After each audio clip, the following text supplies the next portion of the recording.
Good morning, televiewers. Welcome to another episode of Usapang Kapaligiran. At this morning, we will be talking about RA 9003 or the Ecological Solid Waste Management Act. Kung ano ba ang mga problema kinakaharap ng ating LGUs sa pagpapatupad ng batas na ito. With me as guests are from EMD, si Engineer June D. Makapasa. Good morning, Ray. Good morning sa mga televiewers ng Usapang Kapaligiran. Dito naman po sa kabila ay si Mayor V. Ma'am, good morning po. Isang makakalikasang umaga po sa kanilang lahat, sa lahat-lahat po ng mga nanonood ng programang ito at sa lahat po ng aking mga nasasakupan.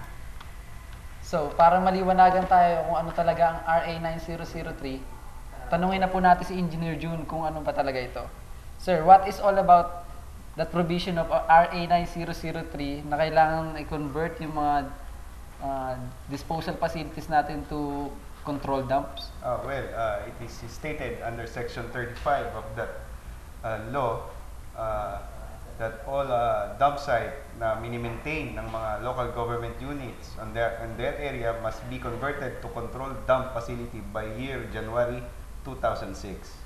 Sir, if hindi po na-implement itong batas na ito, ano pong mangyayari sa ating mga LGUs? Well, we have to issue the NOV or the Notice of Violation or non-compliance within the LGU who is not performing or not implementing Section 35.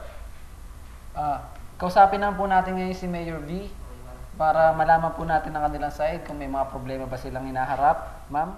Okay, maraming salamat, Ray. Alam mo, Ray, sa umpisa pala na pag-upo ko dyan sa aking katungkulan bilang isang mayor, ay wala man lang akong naging isang problema tungkol sa pag-iimplementar ng ating mga programa patungkol naman sa environment. Ang lahat po ng mga tao doon at ang lahat po ng mga officials ay nagkakaisa sila. And we have this what you call the political will. Lahat po sila ay nagkakaisa, lahat kami nagkakaisa para lang po maipatupad po ang lahat po ng mga programa ng ating Departamento ng Kapaligiran. Okay. Sir, meron po ba kayong mga closing remarks? Gusto tayo sabihin sa ating mga manonood para sa proyekto natin? Dito sa batas na ito naman ay hindi kinakailangan ng malaking pondo ng LGU because kung may educate lang nila ang constituent nila na mag-segregate before or after throwing their garbage or bago nila ibigay sa mga nangongolekta ng basura, madali na nating matutugunan ang problema ng basura dito sa ating bansa.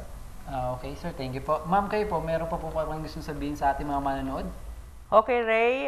Ang gusto ko lang pong sabihin ay lahat po tayo dapat ay magkaroon po ng pagkakaisa.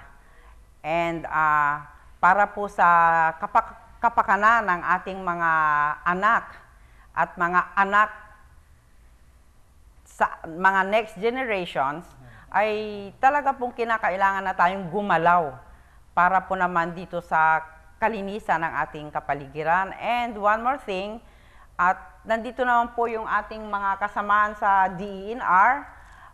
Kami po ay nagpapasalamat din sa kanila dahil po sa lahat po ng mga tulong na mga technical na kanilang ibinigay sa amin at sa lahat po ng mga municipalities. I advise them to do the same thing, na pag-ukulan po nila ng unang priority yung pong kanilang environmental programs. And Ray, pwede ko bang batiin yung aking mga anak? Nanonood kasi sila ngayon. Alam mo, sila po ay ginagawa din nila, ini-implementar din nila yung pagsisegregate.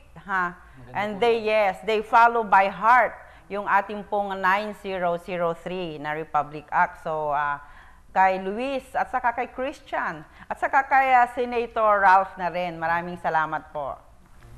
So, mga kaibigan, dito na po nagwawakas ang ating talakayan. Sana po ay marami kayong natutunan at matututunan pa sa mga susunod na araw.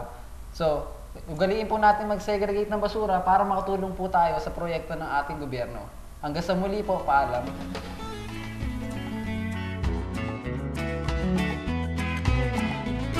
Ingatan natin ang kapaligiran, ingatan natin ang mundo. Ang pagkulan ay di hadlang, ingatan mo